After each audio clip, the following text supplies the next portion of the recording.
시편 119편은 히브리어 알파벳 하나를 8개의 구절로 확장하여 연이어서 쓴 노래다라고 이야기를 드렸습니다. 오늘 65절부터 72절까지는 9번째 알파벳이고요. 73절부터 80절까지는 10번째 알파벳이다 라고 생각하시면 됩니다. 이 9번째 단락과 10번째 단락의 특징은요, 고난에 대해서 이야기를 하고 있다라는 것입니다.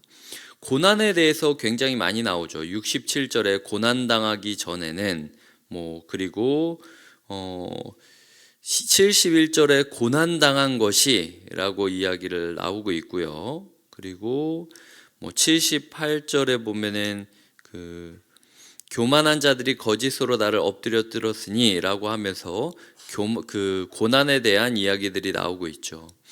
고난당하고 있으면, 사람이 힘들면요, 말씀을 피하고 싶어지지 않습니까? 다 귀찮고 다 때려치고 싶지 않습니까? 힘든데도 불구하고 말씀을 찾는 사람들이 있다는 것이 오늘 말씀의 핵심입니다.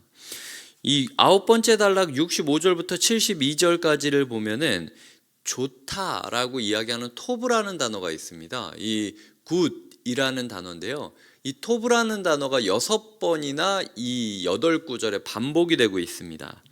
65절에 주의 말씀대로 주의 종을 선대하였나이다. 이 선대라는 것이 토브 라는 단어고요. 66절에 좋은 명철과 지식을, 이것도 토브라는 단어입니다. 그리고 68절에 보면 주는 선하사, 이게 토브고요. 선을 행하시오니, 이것도 토브입니다. 71절에 고난당한 것이 내게 유익이라, 유익이라고 쓴 단어가 고난당한 것이 내게 좋음이라, 토브라는 단어고요.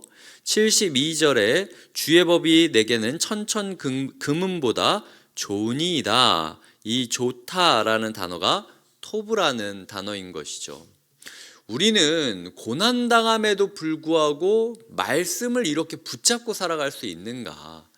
억지로 내가 좋을 때만, 컨디션 좋을 때만 말씀 읽는 게 아니라 영적으로 짓눌리고 힘들고 괴롭고 좌절감이 느껴지고 무기력함이 느껴지고, 그렇기 때문에 오히려 더 필사적으로 말씀을 붙잡고 말씀을 기뻐하며 살아가고 있는가?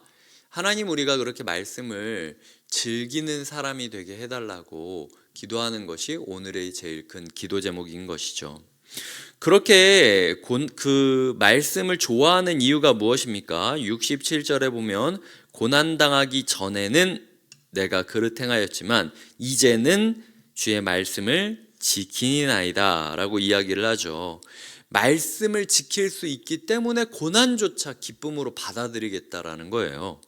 71절에 보면 똑같은 이야기 하죠. 고난당한 것이 내게 좋음이라, 유익이라. 왜냐하면 이로 말미암아 내가 주의 율례들을 배우게 되었나이다. 말씀을 지킬 수 있기 때문에 고난도 감사합니다. 말씀을 배울 수 있기 때문에 고난도 감사합니다 라고 이야기를 하면서 끊임없이 말씀을 좋아하는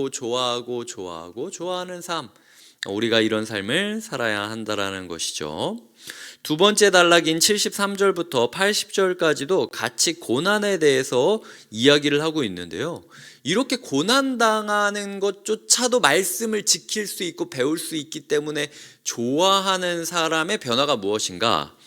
74절에 보면 주를 경외하는 자들이 나를 보고 기뻐하게 된다는 거예요. 내가 주의 말씀을 이렇게 바라고 있기 때문이다 라고 이야기를 하는 거죠. 이렇게 말씀을 즐거워하고 말씀을 행복해하면서 어떤 상황도 맞이하는 나의 모습을 통하여 하나님께서 73절에 주의 손이 이렇게 나를, 대부분 이 시편에서 주님의 손이 등장할 때는 능력을 이야기할 때나 아니면 토기장이가 이제 토기를 만들 때처럼 뭔가를 형성할 때 주의 손이라는 표현을 쓰거든요. 여기 같은 경우는 주님께서 이 고난을 통해서 말씀으로 나를 형성해 가시는 모습을 뜻하고 있는 것이죠. 그렇게 우리가 주님의 손 안에 이끌려 주의 말씀을 날마다 바라는 모습, 그 모습으로 77절에 보면은 주의 긍휼이 여기심이 내게 임하사 내가 살게 하소서 주의 법은 나의 즐거움이니이다 라고 이야기를 하면서 79절에 보면 또 주를 경외하는 자들이 등장하죠. 주를 경외하는 자들이 내게 돌아오게 하소서 그리하시면 그들이 주의 증거들을 알리이다 라고 이야기합니다. 주를 경외하는 자들이 나를 보고 기뻐하고 주를 경외하는 자들이 내게 돌아오게 된다라는 것이죠. 고난 중에 하나님의 말씀을 붙잡고 기뻐하고 즐거워하며 살아가는 사람은 나도 모르게 경건한 자들이 나와 함께하고 있다라는 공동체를 만나게 된다라는 겁니다. 더 이상 홀로 있지 않은 삶을 살아간다라는 것이죠. 지독하게 외로운 시간들을 고난 가운데 경험할 때가 있지 않습니까? 그때 우리가 말씀을 기뻐하고 우리 곁에서 외치시는 하나님의 말씀을 따라간다면 어느 순간 우리 곁에 우리를 먹이고 돌보는 공동체가 있음을 깨닫게 된다라는 것이죠.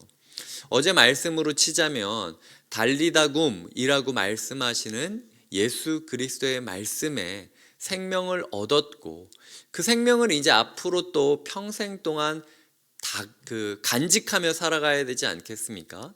12살 된 그 아이가 평생 안 아프고 살았겠습니까? 아픈 날이 있었겠죠. 죽고 싶은 날이 있었겠죠.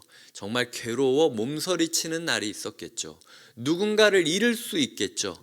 내가 먼저 누군가를 떠나보내야 되는 상황이 있었을 수도 있죠.